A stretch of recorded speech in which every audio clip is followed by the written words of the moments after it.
Good morning. Hope everybody's getting warm in here now. Glad the weather could cooperate. So we're going to set the level for our speaker expectation now. We're going to recalibrate, right? I'm the hazmat guy, so let's recalibrate from Chief Hawkins. We gotta bring that back to a realistic level now, right? So as Chief mentioned, my name is Rob Rezende. I'm with City of San Diego Fire and Hazmat. I'm the Hazmat Program Manager. That's my email. Feel free to take a snapshot of that if you want more information. Typically, I do a variety of these types of presentations, anywhere from a 6 to 8 hour training on lithium-ion batteries specific to hazmat responders. And then we break it down to a 4-hour presentation for operations levels for all the folks that are out there doing it in the field. And then something like this, which is about an hour. And so this is a little bit of like a fire hose worth of information right in your face. So you won't be able to absorb everything, so feel free to email me and I'll send you what I have for more info, including the PowerPoint if you like it. There's no proprietary information. All right, gotta aim this way. All right, so I'm going to do a brief overview of batteries because there's more than one type of battery out there, right? So we're all familiar with the alkaline batteries. Somewhere in the late 1800s, developed Thomas Edison and all that great technology was developed. And very, very good, strong piece of a battery. It kind of dies as you use it, right? So you got all of you RC car users know that as your battery starts to die off, the thing starts to slow down and then it dies. So then they went and developed this other battery called the lithium metal battery. Often we get the lithium metal battery confused with the lithium-ion battery. And if you're a tweaker, you confuse that and you blow your hand up. Seen that. Lithium metal batteries looks very similar. The difference is it just says lithium on the side. We'll talk about the guts of it in a second. But the lithium metal battery, the nice thing about it is it holds the charge all the way to the end. So your RC car goes, and then it dies. It doesn't have that slow trickle. The guts, you don't have to memorize this. I just wanted to give you just understand the difference. On the far side there is your alkaline. It's got an alkaline solution in there. It's got some zinc metal powder. It's a little goop. If you ever have the opportunity and you are bored at the fire station, you can cut those open with a hacksaw and pull out of that part and you're fine. There's no issues, no energetic release. And then there's the lithium metal battery. Looks totally different on the inside. It's a lithium metal that's wrapped around in a cylindrical pattern. That lithium metal is extremely water reactive. I don't recommend cutting that one apart. But you can, but I don't recommend it. And I definitely don't recommend putting that lithium metal in water. Unless you like watching things blow up, then go for it. It will blow up. Lead acid batteries, we're all very familiar with those, right? Lead acid batteries, primarily the hazard is your sulfuric acid, and there's lead in there, so don't just throw them in the trash. Recycle them. Part of our job is environmental protection, right? So don't do that. You can have hydrogen gas production when you charge it. And I know I'm in a room full of firefighters, so I know you don't read any instructions, right? But if you were to read the instructions, it says do not charge these in a confined space because you're going to potentially produce hydrogen gas.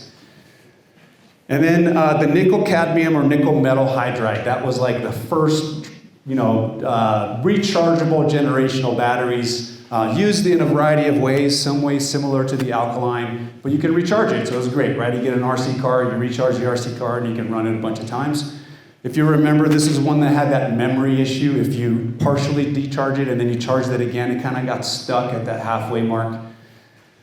This one, it is water reactive as well, so the recommendation if you did have a fire on one of these is sand or metal X. You can actually smother these. Very different way of approaching a lithium-ion battery. Those are your 4 basic type of batteries that we're all very familiar with, and then in comes the newcomer. How new is a lithium-ion battery? Anybody know when these were first created? Right around 1992 by Panasonic. So they're not that new. They come in 3 different formats. You've got you almost shot that in my face. It's like holding a gun the wrong way. Cylindrical cell, this is the 18650. This was revolutionized the lithium-ion battery development. This was the type of battery that Tesla decided to start mass producing in the early 2000s. 18650 basically is 18 millimeters by 65 millimeters, and you can see the inches, it's about a half an inch by 2.5. So the size of a shotgun shell is the easiest way to describe it. You have a cylindrical cell, prismatic. Pouch is what's inside your laptops and your cell phones. On my little watch right here is a tiny little pouch cell battery. This is another cylindrical cell that is just an upgrade from this one. It's it's 2170, so a little bit bigger. The most common battery are these cylindrical cell batteries. About 90% of all the batteries that are out there are those. So if you think about your DeWalt power drill, that's an 18-volt battery. These cylindrical cell batteries are about 3.7 volts. So put 5 of them together, you get about 18 volts. 5 of those inside that little shell of your DeWalt battery is your 18-volt new DeWalt battery that's rechargeable. Brief conversation about the evolution of the battery. So this is that 18650. That's about a shotgun cell size. This is your 2170, just slightly bigger. But just because there is a small increase in size, imagine the volume space that you increase. And with that volume space comes energy storage potential. And that is a key thing for us as far as safety. The energy potential that you can store in each one of these batteries is potential energy that can be released when a catastrophic event occurs, right? So if you think about this new cell, the 4680, you can imagine how much more energy is just in this one cell by itself, right?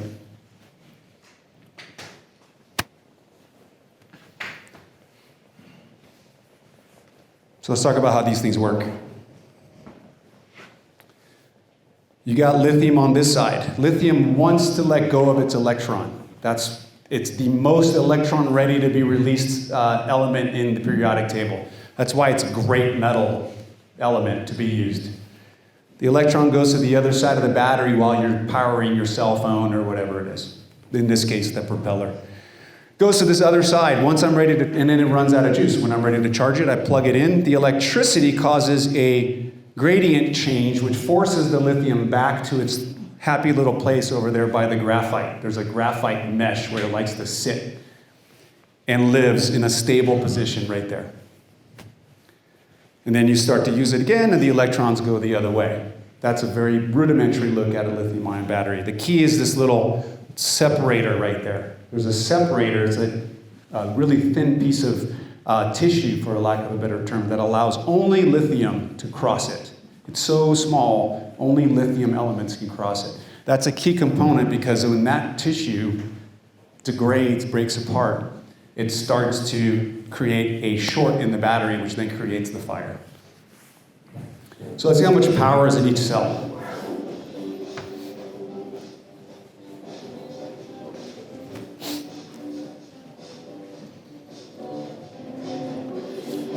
Really small font here, but about 4,000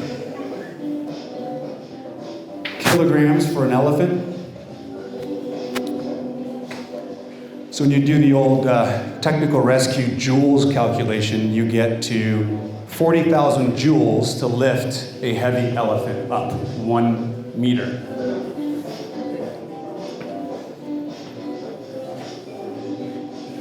So now you got an 18650 battery, 3.4 amps to it. In order to get enough power, you do the voltage times the amps. That's 3.7 times 3.4. You don't have to do it in your head. I did it for you. It's 12.58. And then joules per hour is 3,600. So you do the math there. And one little cell has 45,000 joules worth of energy, enough to lift an elephant. It's a lot of energy, right? Again, why is that important for us to know? Because we are responding when this energy has been released. That's why we are responding. So understanding the potential can start to give you a little bit more respect for each one of these batteries and when they start to go off, right? Just to give you a reference point, trolley, that's kind of like our subway system, or whatever you want to call it, depending on where you're from in San Diego. The trolley runs on a 600-volt line. DC power, just like those batteries are DC power. You can see a little bit of the progression. Cell phones are very small amounts of voltage. As we start going up to a Prius, that's 200 volts. Your F-150, that's 400 volts. The new Tesla truck is 800 volts. So now you're on the other side of the trolley. I always use the trolley as my reference points as far as threat and danger. And then the Tesla Semi is going to be 1,000 volts. So is there an electrocution problem here? Would you want to touch that 600-volt line? If you haven't had a chance to YouTube people touching DC 600-volt lines, to do that, it's fun. Lots of people frying their brains. Yeah, it's not good. So definitely an electrical potential problem for us responding to these incidents. So why are we talking about lithium-ion batteries now? Right? It's the hot topic in the fire service, regardless of where you're from. Why now? It's been around since 1992. Why do you think? What's that? It's good. Forced us. Okay, great. That's a great answer. Being forced upon us. Why else? Of course, some car fires getting in the news. They're affordable. Affordable. Yes, that is a huge piece to it. So 30 years ago, there is no way you could buy a bunch of lithium-ion batteries on Amazon. Well, first of all, Amazon didn't exist. But you couldn't buy it even off the shelf. They were very expensive. The price point of lithium-ion batteries have dropped exponentially. They dropped to the level where the average consumer can buy a bunch of them on Amazon. Trust me, I just bought 100 of them a couple days ago on Amazon so I can blow them up. That's the fun part of my job. Yeah, being forced on them is the other reason. We have a $6 trillion, give or take, infrastructure act that was built up 2 years ago. $6 billion was just for battery energy storage. $7.5 billion were just for these guys right here, to build them along the freeways of the federal system. And $1 billion was just for school buses alone. So you can imagine, we had a marketplace that was kind of chugging along, and people were buying electric vehicles, and they were buying lithium-ion batteries, and then the government decided to inject meth into that. Right? That's basically exactly what happened. And when you do that, things start getting crazy, right? So that's kind of where we're at. $1 billion for school buses gets me a little bit nervous because I know from reading and watching videos of how rapidly the smoke and flames produce.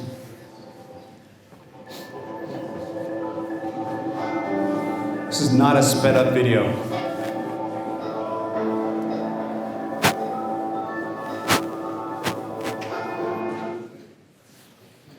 Not a lot of time to get out. So let's briefly go over the difference in lithium-ion battery fires. They're very toxic, right? All fires are toxic. So first of all, let's get that out of the way, right? Everybody should know that all fires are toxic. You should be wearing an SCBA on as many of these, especially structure fires and things like that, right? You have to be protecting your airway. You have to minimize your exposure to the smoke. It's all toxic.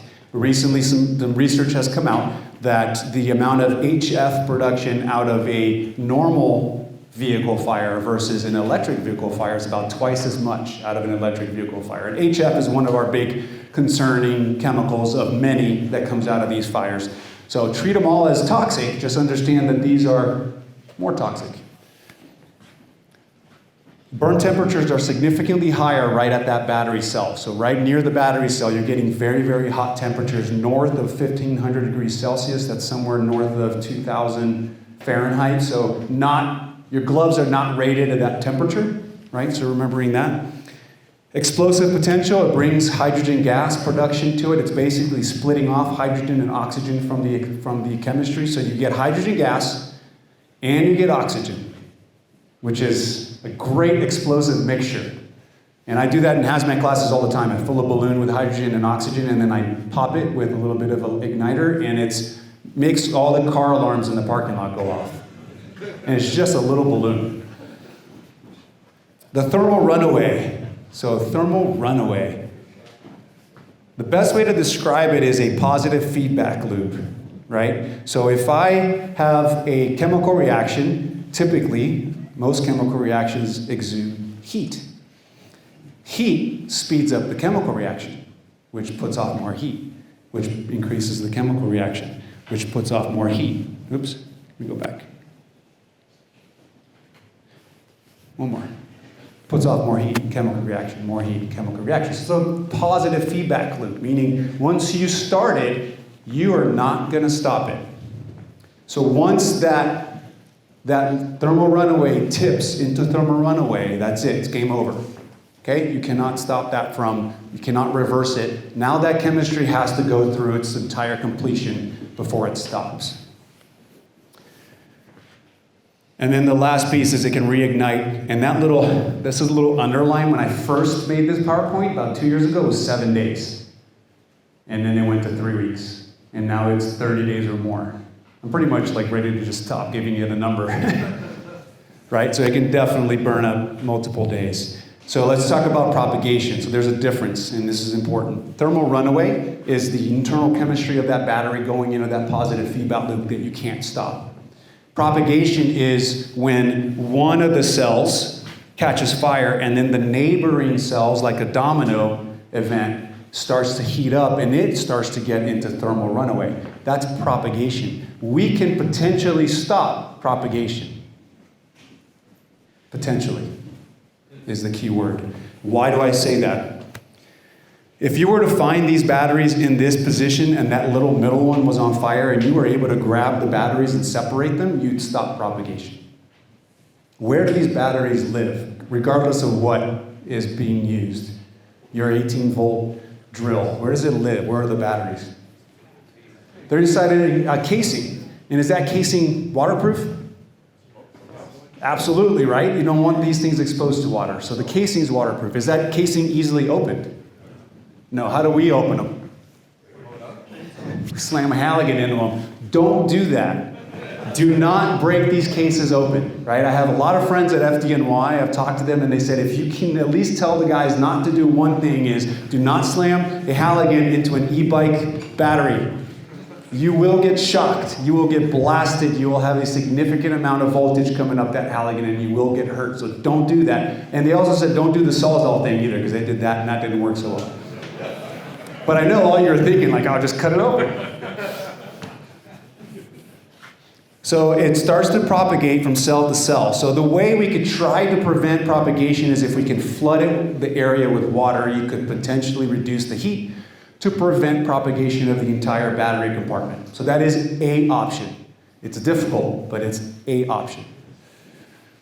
The other way is if you have multiple e-bikes, you could remove the other e-bikes. That would prevent propagation. If you are at an energy storage system, you could cool down the area around the other energy storage pods, and you could prevent propagation that way as well. So that's the way to think about these incidents. Can I prevent propagation? If so, what's my line? What am I deciding to do right now?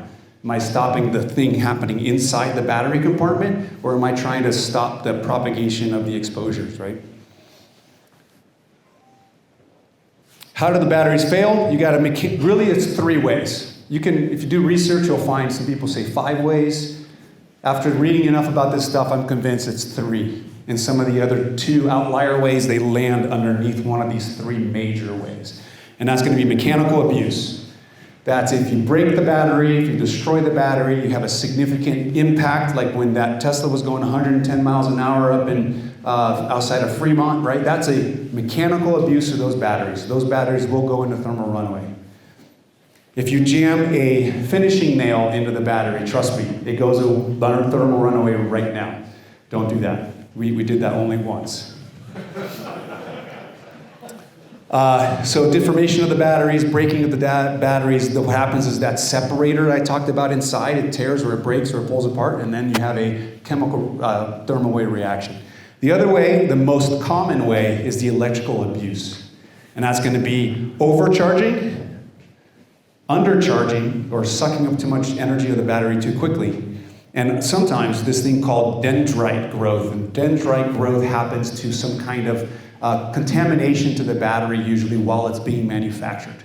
So too much moisture sand, dust, some kind of particulate that got into the battery when they were sealing it can start to create a little bit of a fault inside. And as you charge the battery, it starts to create, for a lack of a better term, like a little scarring that happens inside the battery. And over time, it'll eventually break down and go into thermal runaway. When that's going to be, your guess is as good as mine, right? So that can happen during manufacturing defaults. It can happen during some kind of exposure to the battery to chemicals that it's not designed to be exposed. But the electrical abuse is the most common. The way you can think about charging batteries and the electrical abuse, the way it's, for me, the easiest way for my firefighter brain to wrap my mind around it is kind of the cascading system in our SCBAs, right? So if you charge your SCBAs too quickly, what happens to the SCBA bottle?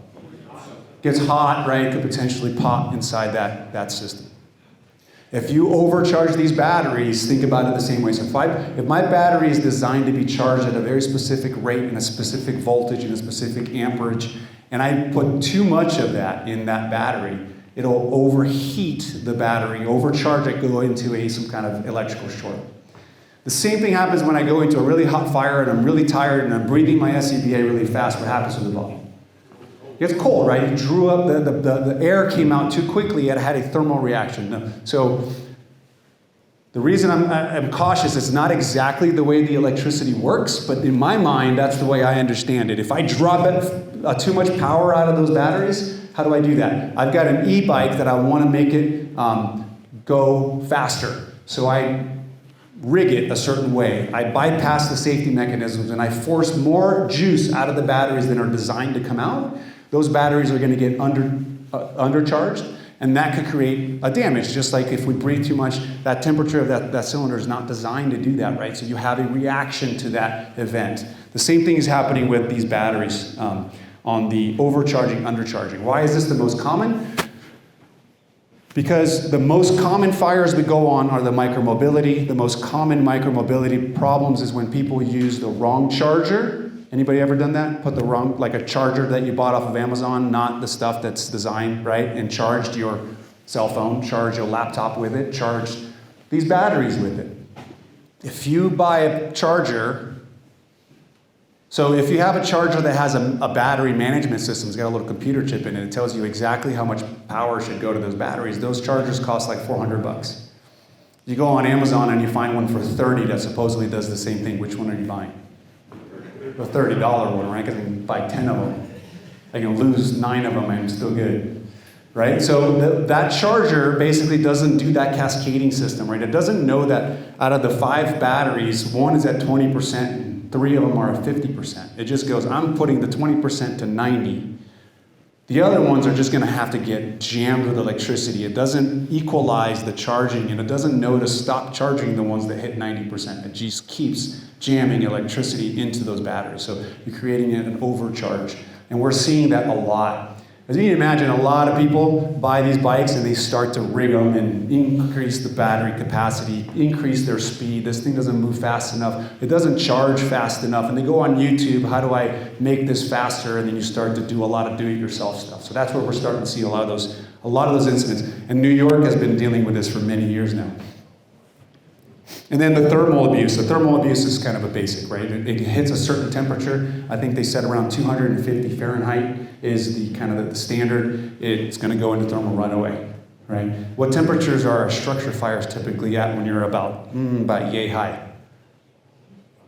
300, 250 Fahrenheit, like 1500, right? 300, like 150.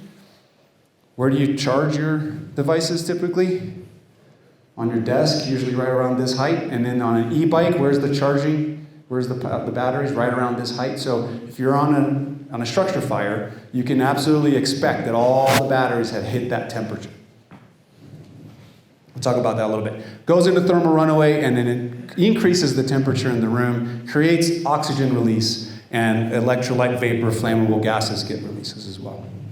So how do we see these out in the field? We'll see them in these 3 ways. What's the difference? I like to look at it this way, because I'm trying to keep it simple. An energy storage system is a battery rack vertically inside a sea container. And then you stack a bunch of them in there. And that's a battery storage system. Or you put one of these vertically up on the wall on your garage and you have an energy storage system in your house. The electric vehicle is the same exact technology, but horizontally with wheels. So it's an energy storage system that's on wheels. The micromobility device is one of the batteries out of this rack, that one, that goes inside one of these tech. And it runs your bike. So it's the same technology. It's usually the same 18650 batteries, just wired in series and in parallel to provide a different amount of voltage and amperage. But for the most part, the technology is the same. The results are the same. The potential is going to vary based on how much energy storage you have. Everybody kind of follow along with that. I think that's the easiest way for me to wrap my mind around it. So let's go right into it. Battery energy storage systems. How many have them around in their county? Everyone should probably have their hands up. We all have them in our county. I mean, look at this one. This one's probably out in like Nevada or something like that, right? But very large. These are pods, and there's multiple pods that get lined up. You might need the microphone. April 19th, 2019. And then breaking news, just horrible. A massive lithium battery fire in Zabron. 8 firefighters injured. 2 from Peoria, helicopter to the ER that night.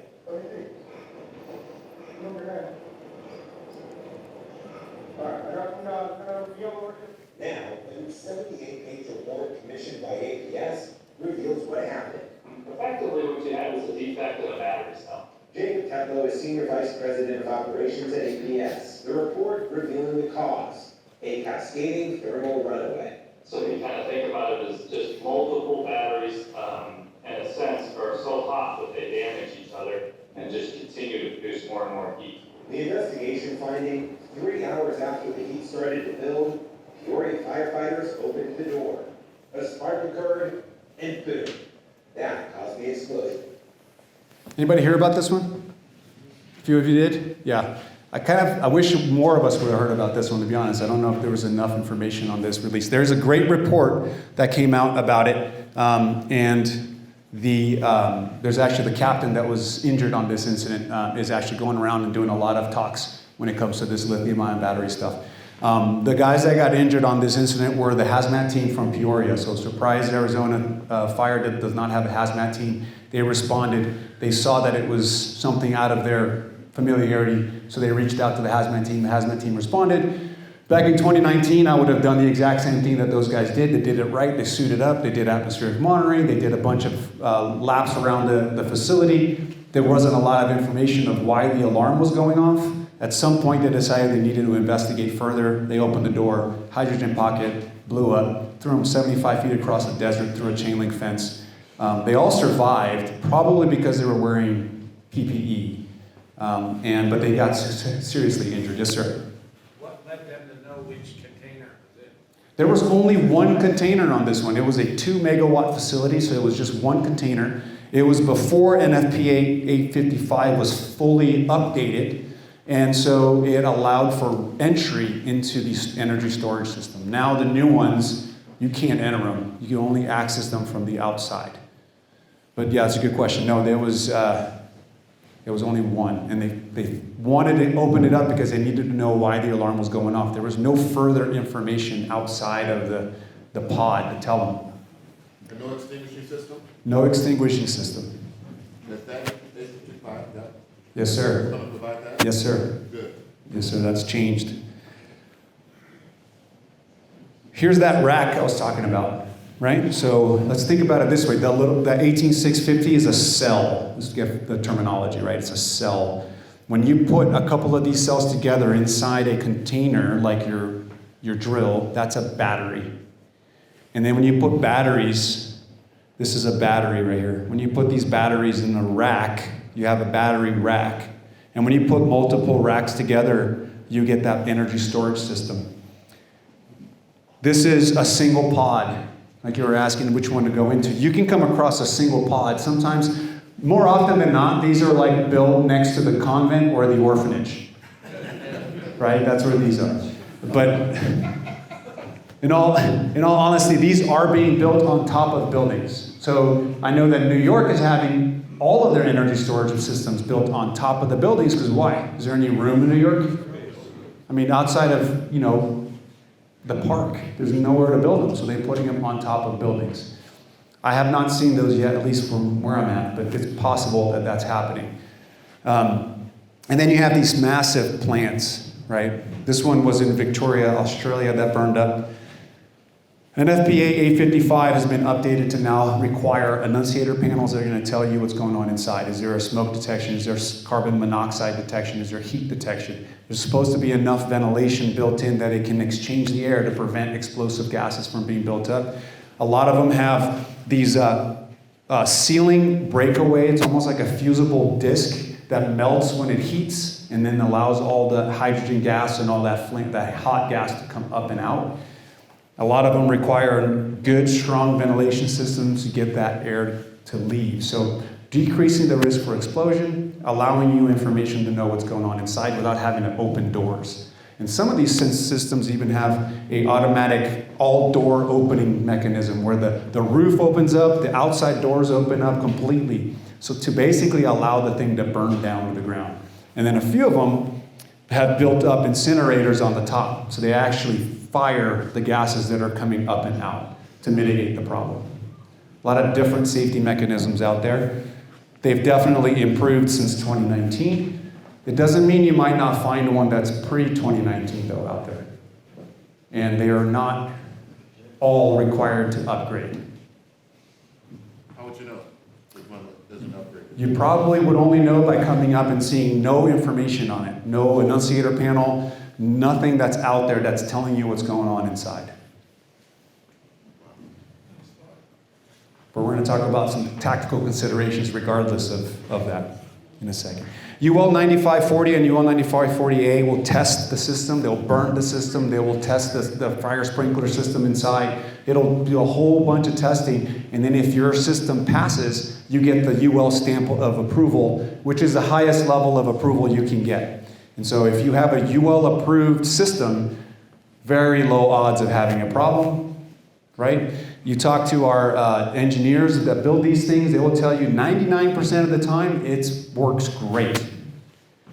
Everyone in this room lives in what percent?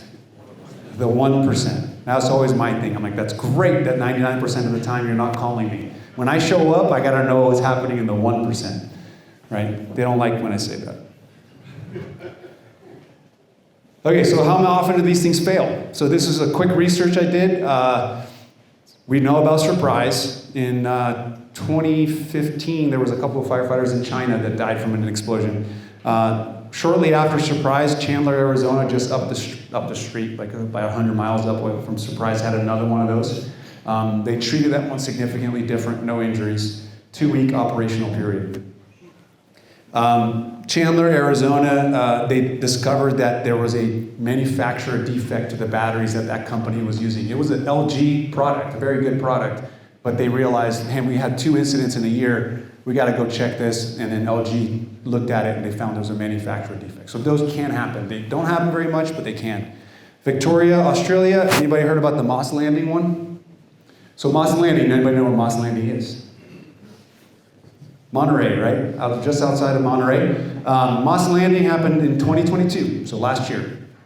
It was a 240 megawatt Tesla facility. So the Surprise, Arizona was a 2 megawatt. This is a 240 megawatt burning. The fire department there did an excellent job. They protected exposures. They prevented the additional pods from burning. 2 pods burned down. The EPA responded. There was millions of gallons of water utilized on, curtains and all the right things they were supposed to do.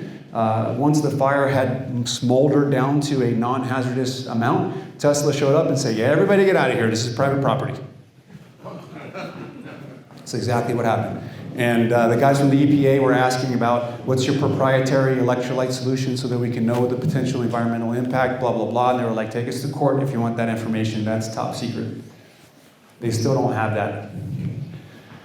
And then Valley Center, in San Diego County, we had a small little incident. It wasn't a big deal, but we did have a failure, as they call it. It's about 50 failures that I could track down over the last few years. So it happens. Here's some charting, and I'm standing in people's way here. So since 2015, the number of failures have occurred every year. So they happen. Not very often they happen. I did this for another presentation. I figured I'd keep it so you guys would just get a general idea. This company, EnerSmart in San Diego, has 55 locations that are building energy storage systems just in San Diego County. So I would expect the same in San Bernardino, the same in Riverside, the same in LA County, if not more, right? So definitely expect a significant number of these to be popping up in your region.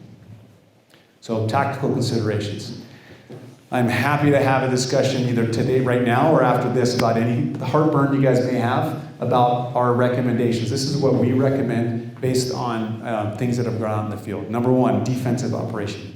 This is not an offensive firefight. You will not be able to put this out. So it's a defensive operation, protecting exposures, focusing on life hazard, right? You got somebody down, yes, go in, grab the person, pull them out. But going offensive by opening doors, putting nozzles in directly inside those compartments, not a good idea. Property conservation, allow the system to do what it's going to do. It's got safety mechanisms built in place. They've spent a lot of money to make these things fire resistive, so allow it to do what it's going to do. Be at the annunciator panel, check to see what's happening inside, communicate with the technician that's either responding or on site, and be guided by their recommendations, but do not go offensive on these.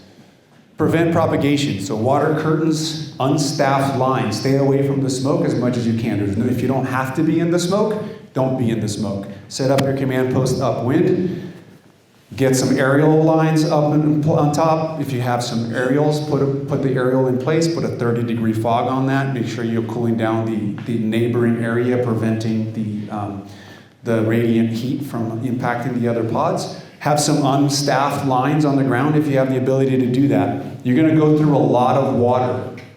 Typically, these places, when they get installed, your fire prevention or whoever the code compliant folks are making sure that team that's building that facility is bringing enough water to support a defensive fire operation. I can't speak to everybody, but I know that for our county, that's something that we've talked and pushed heavily. If you're building this and you have fire sprinklers at your facility, you need to have enough water flow to support your fire sprinklers and to support us. So that has to be enough water coming. It can't be expecting water tenders to support this operation, because that's not going to happen. What about runoff? So runoff is a great question. So in Moss Landing, EPA did not find any significant contamination of the runoff. Here you're looking at dilution as the solution. It's 5 million gallons of water. So there's no way you're going to find contamination on runoff at 5 million gallons. The studies that I've seen for vehicle fires that they capture all the water, they do find contamination in that small amount of runoff that comes off of a car. But there's contamination even on a normal internal combustion engine car. And we'll get to the EVs in a little bit. But here, everything I've seen, the runoff is you do the best that you can. You're in a firefighting operation, and you expect dilution to be the best solution at this point, because you're not capturing 5 million gallons of water. There's no way to capture that. Protect the pods, extinguish the infrastructure if exposed. So there's other infrastructures within that system. Of course, there's the vegetation and the wildland around it, so you got to be careful to make sure that that doesn't get out of control. Electrical hazards. If you have application of water around those DC batteries, there's been studies that showed no electricity comes back up the nozzle. My concern is not so much the batteries themselves as it is the shore power that's going from that facility that's feeding the grid. I would not put water on the shore power area. I would focus more on the pods that are not involved. Curtains, spray pattern, more droplets, less likelihood for electricity to go up the droplets. Protect exposures. Let it burn. This is every facility I've gone to, and you tell them catastrophic event, what do you expect us to do? They say, let it burn. That's the best option you can do. It even helps them out, because cleaning up after the whole thing's burned down is a lot easier than cleaning up after it's partially gone off. minimize the runoff is like good questions, like I said. Here's some resources you want to consider. Definitely the technicians, EPA, whatever hazmat resource you have in the area, and then your gas and electric company, whoever you have there, because they're probably tied into it and maybe can help you secure that shoreline. Heartburns, concerns, questions on BSS? Yes, sir. Yeah, so you said 50 events in a couple of years. Yeah. Is there any way to figure out how many are out there already? So 50 in a year is like. Very low. These things are incredibly built, incredibly safe. They have battery management systems that are equal, if not better, than your iPhone or your car. They're not designed, I mean, trust me, it's a huge impact to the industry if these things fail. So they do everything they can to prevent these things from failing. Having said that, you get a large wildfire burning through the area, I don't know how they're going to behave. I know there was one in Tulare during the flooding, a small one that caught fire. I remember because the strike team leader called me and he's like, hey, I'm in Tulare, this thing's burning, what do we do? I'm like, is there anything else around? Like, no. I'm like, drive away. It's all flooded, nothing's going to happen, just let it burn. Don't even bother, the whole area is like 3 feet underwater. Is there zoning areas for those? Say again, sir? Are there particular zoning areas for those buildings and those storage areas? Zoning for like installing them? Yeah, and they get permitted by a particular city? It all depends on the city and the county.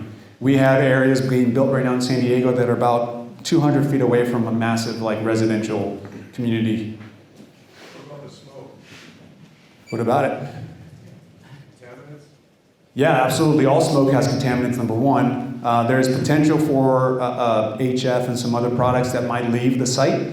Right now, what we're looking at is the studies show about 50 feet for where HF could potentially be a problem.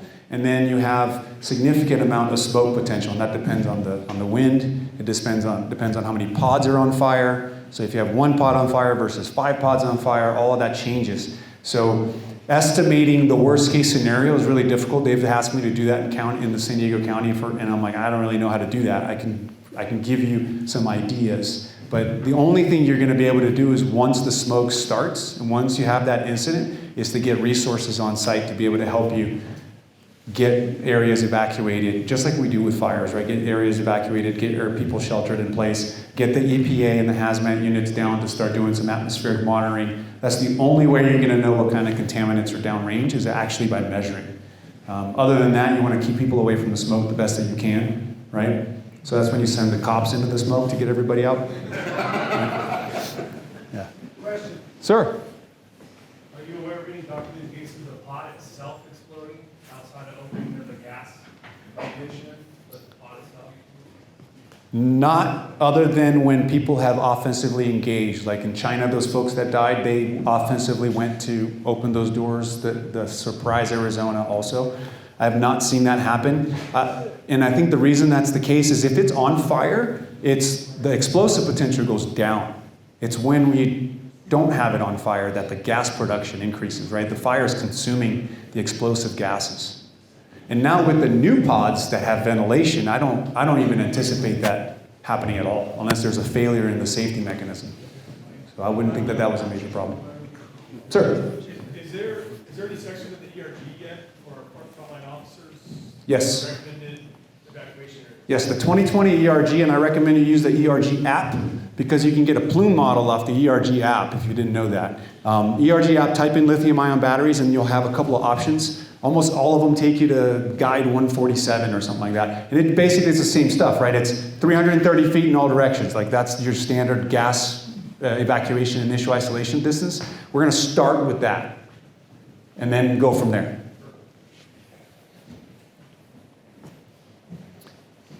And one thing, in case you thought you were safe from energy storage systems, anybody heard of Lancaster, Pennsylvania? Not Lancaster, California, Lancaster. We say Lancaster back in Pennsylvania where I went to school. Home of the Amish. Last month they had a lithium-ion battery warehouse fire. If the Amish are having lithium-ion battery warehouse fires in Pennsylvania, California has no chance. All right, vehicles. So let's talk about vehicles real quick.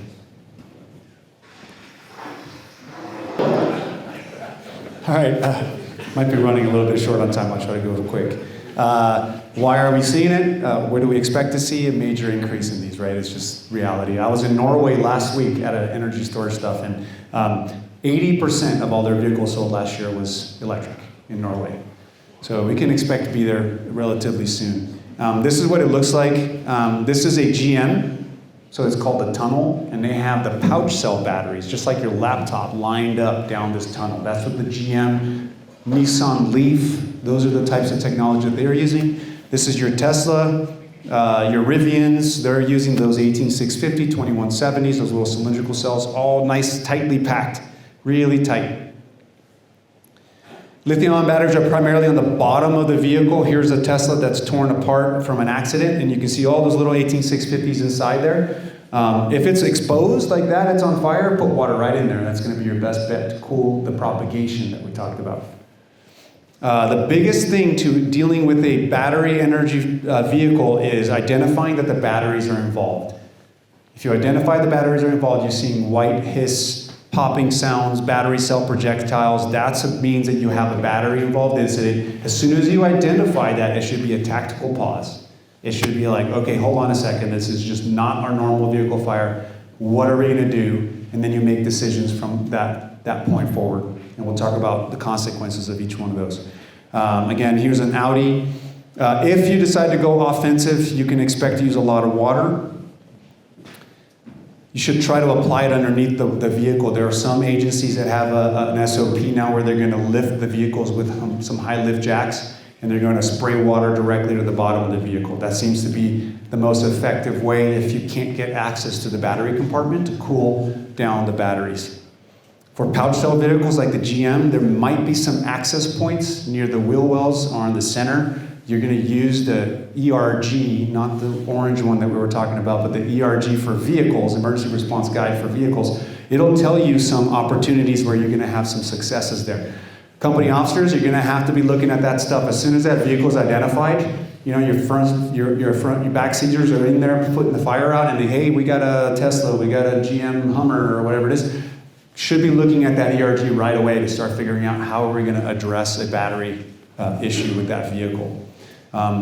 Again, water application in the access points is potentially a benefit, and then you have a rekindle for potential for many, many weeks. Sacramento had one that was 3 weeks after the impact. The reporting is just all over the place when it comes to how long these batteries are going to stay before they catch fire. So 3 keys to success: electric vehicle identification, knowing that the batteries are involved. Let it burn if you can. If you can protect exposures and there's no life hazard, the recommendation is to let it burn. Why? If you attack this vehicle, the fastest I've ever heard of so far of anybody having success in stabilizing the batteries, I'm not saying that you put the batteries out. There's no way you put the batteries out. But to stabilize the batteries, cool them enough, has been 2 hours and 2,000 gallons of water. If you let it burn, the reporting that I've gotten is that between a half an hour and an hour and a half, the fire's completely burned, the car is burned to completion. So when CHP is yelling at you for why are you standing on the side of the road watching a car fire burn, I thought you guys were firefighters, you tell them that you were doing a strategic, tactical observation of the fire, because it'll burn up in less time than it would take for you to pull your hoses out and put water on it and attack the fire and have a couple of water tenders come by with water to supply your engine. So letting it burn is actually a strategic option, potentially faster and better option than to extinguish it. But that's going to be case by case, and you're going to have to live in this gray world of electric power. And then if you do decide to go offensive, water supply. Thousands of gallons. Your engine tank's not going to be enough. 2 engines are not going to be enough. You're going to need multiple engines or a water tender or 2 doing some shuttling operations. I've heard of up to 30,000 gallons of water on one vehicle. So take that for what it's worth. Tactical considerations. Again, life safety. Vehicle accident, check the victim, right? Step 1. It doesn't matter what kind of vehicle you have. That's step 1. Step 2, what we're teaching our guys, attack the fire offensively, aggressively, like it was a normal vehicle fire. Why? Over 60% of all electric vehicle fires are not the batteries. There's some other electrical short, somebody putting a cigarette out, somebody doing something stupid, and they burn the inside of the car. You can put those out, no problem. If you stop the car fire to getting into the batteries, you saved yourself a major headache, right? So attack the fire aggressively, offensively, pull the victims out, and put the fire out. If you start to have rekindling, or you start to have popping, hissing sounds, you start to having trouble putting the fire out, that's that moment for tactical pause. That's when you say, hold on a second, this is not our normal car fire. I think the batteries are involved. And then that's when you got to look at each other, and your company officers got to make that decision of, okay, are we going to continue to be offensive on this, or are we just going to back away and let this thing burn? And that is 100% going to be your decision in the field, and I will not be able to tell you right or wrong on this one. You're going to have to just make that call. Just prepare for extended incident operations if you have to. And I can't speak to your SOP, so if I was your battalion chief, whatever you decided to go, I would back you 100%. Because we live in a world that nobody has the right answers. But you guys have to all follow whatever your policies state. Confirming that it's an EV battery involved, if possible, allow the batteries to burn. You want to provide about 330 foot, get everybody away from the smoke. The other reason to let it burn, here's a couple reasons why I think letting it burn is the best option. One, when the car's on fire, it's burning the flammable and toxic gases. So it's mitigating those toxic gases. Because when you put it out, the toxic gases can come out. The ones that are flammable, that are no longer on fire, can now escape. Number two, if you're going offensive, you're choosing to put your firefighters in an exposure that they don't have to be if you can just let it burn and get everybody away and protect the vegetation and the other parts of the road. So my 2 cents, I think it's beneficial to keep everybody out if possible. Talked about all this stuff. Using a thermal imager camera, once you're on scene, the recommendation from the industry is that if you think you've stabilized the incident, watch it for 45 minutes. If it remains stable after 45 minutes, you can now tow the vehicle in a flatbed tow. We recommend 60 minutes. Where you're standing on scene, not applying water, not doing anything to the vehicle except checking with the thermal imager. If the temperature's not going up, for 60 minutes, you've stabilized it enough to tow it and get it out of the public way. Flatbed tow, because if you put a regular tow and the wheels start to roll on the ground, the wheels generate power to the batteries, you're going to have another problem down the road. So put it on a flatbed tow, get it out of there, get it to a yard, tell the tow truck driver they have to keep it 50 feet away from all exposures in the yard. Good luck finding a yard you can do that in. Not your problem until it turns into a second alarm yard fire.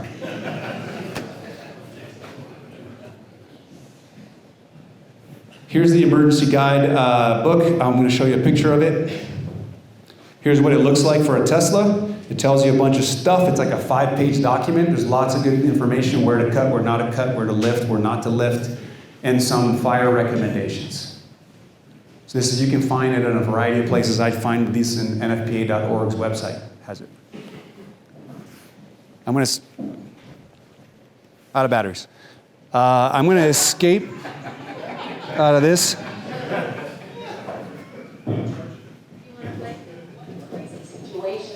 Just moved into their house days ago. Now, here you see their garage door that was blown off, and over here, these are parts of the Jeep that are now totaled from the explosion in here.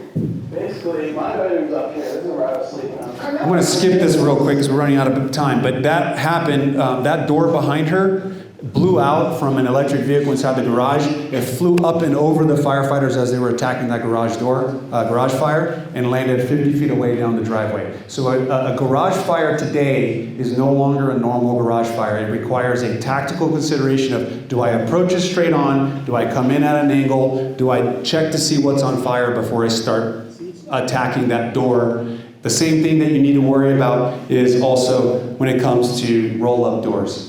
You're at a warehouse and there's metal roll-up doors. You have no idea what that warehouse is doing inside. They could be charging lithium batteries. They could have, like Orange County had, 3,000 electric bikes, right? And now you're burying your rescue saw into that roll-up door. What's going to happen if there's hydrogen gas behind there, right? So just another red flag for you to consider. I'm not saying don't do what you do. I'm not saying don't be aggressive. Do all the normal things you do. Just have that extra little spidey sense now for one more potential hazard. Talked about that. Warehouses, just talked about that. Underground parking, that's a really difficult one. That's a really difficult one because by the time you get the car fire, you don't know what kind of car is on fire. So you're going to have to go in there. You're going to have to go check for life. You're going to have to do what you do. There was a fire in Netherlands a couple weeks ago. The guys that were actually in Netherlands were at the conference I was at last week, and they were talking to us about it. And they basically let the whole thing burn. The sprinkler system in the garage kept the fire at bay, and it burned the car down. It destroyed the cement above and below the car.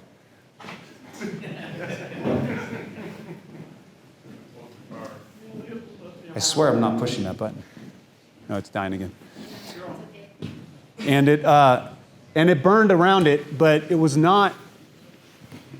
as bad as they thought it was going to be.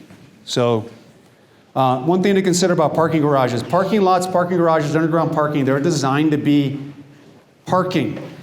They're not designed to be refueling stations. They've all been converted into refueling stations, and our permits and codes have not upgraded to that. Right? So we have refueling stations that are underground with the sprinkler systems designed to be for parking. So take that for a grain of salt. And then lastly, on the vehicles, the 12-volt system here for GMs. Anybody learn to cut that thing when you do an extrication for airbags? Right?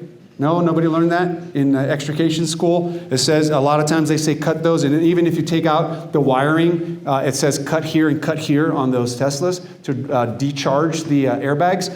On this ERG, it says do not cut the 12-volt system because it takes away the cooling system for the batteries.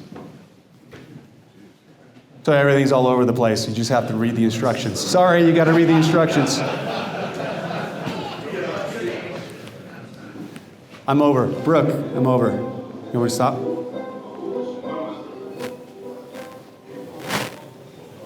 5 minutes? Okay. That's a bus on fire.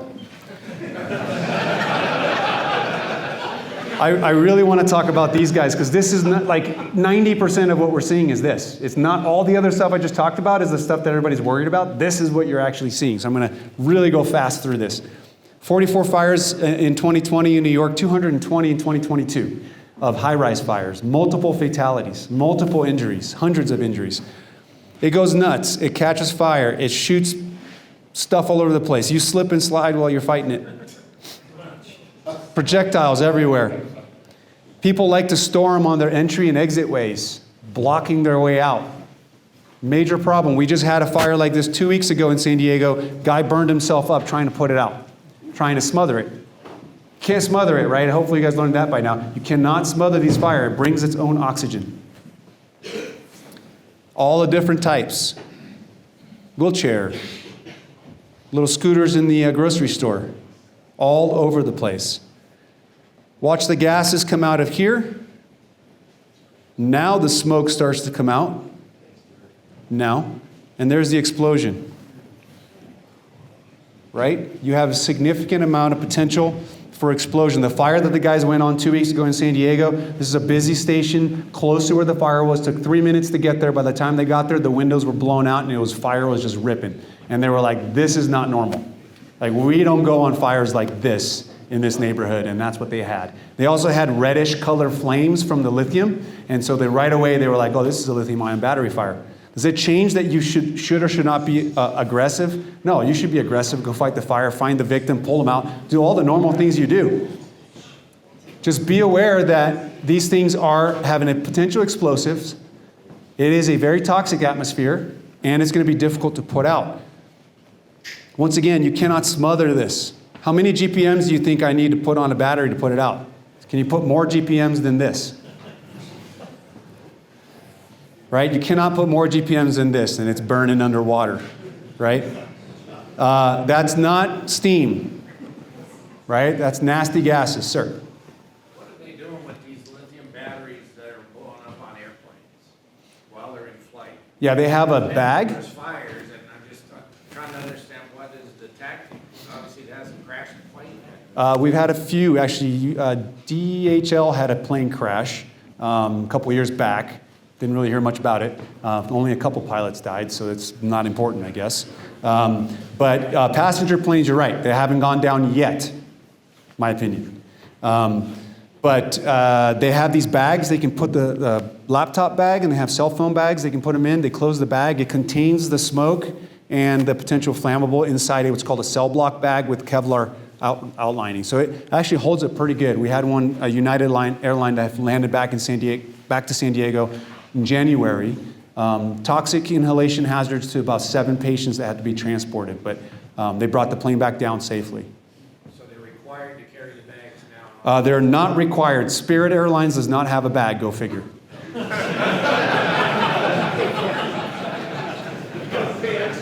You got to pay extra. The reason I know that is my brother's as a Spirit airline pilot out of Fort Lauderdale. I asked him, you got one of these bags? Like, nope. We don't have time for these videos, unfortunately, so I'll skip. But I'm going to talk about it. Farming is when folks get paid to charge these batteries in their apartment. So you'll have a small apartment thinking, no big deal, and you have 20 of those bikes in there. Actually, can you click on this one? This is a good one. Like on the picture. There you go. The only reason I think this one's important, most of us see a fire in our brains, our slides tell us how much off-gassing and how much fire comes out of something. You're just kind of out of nature, you've had that. I want you to treat this with respect and remember how much stored energy is inside of these things.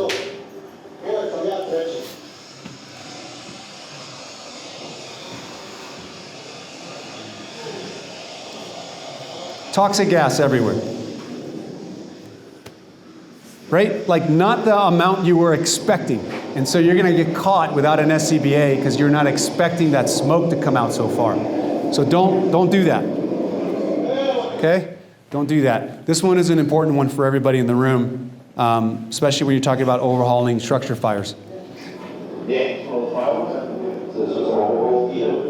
So this is in New York. This is a safety message they put out to their firefighters. Why? Their firefighters are not that great at wearing respiratory protection during overhaul, even though that's their air management policy. Go figure, they're not great at wearing them. I'm not going to speak for anybody in the room, but I can tell you that we're not always the best either. But don't touch batteries that way. Sorry, I'm standing in your way. So the goal here is to try to remind everybody, wear a respiratory protection during overhaul because those batteries can go nuts with you in there. This was one of those farmers in Queens. His kids, 15 and 14-year-old kids, are sliding down this yellow pole from the 6th floor because their apartment's on fire and the doorway was blocked. The dad died. They survived. They should probably have gone to the circus after that. This is a scooter fire that they quote-unquote stopped. They left the scooters in the warehouse. That's it, 30 hours later. Everybody loves the rekindle, right? Like your favorite thing in the world is a rekindle.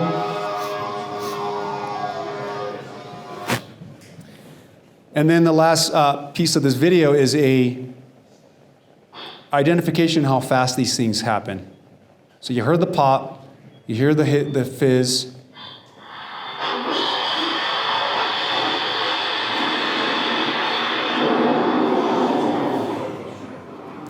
Now imagine that you were a firefighter overhauling that fire with a bunch of these unexploded ordnances on the ground.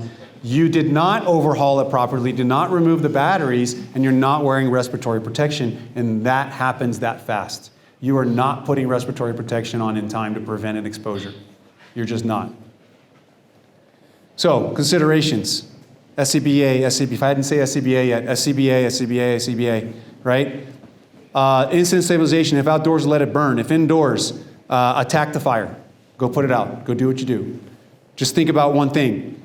If you are attacking a fire and I'm passing an e-scooter that hasn't caught fire yet, and now I'm down the hallway, that e-scooter could catch fire behind me.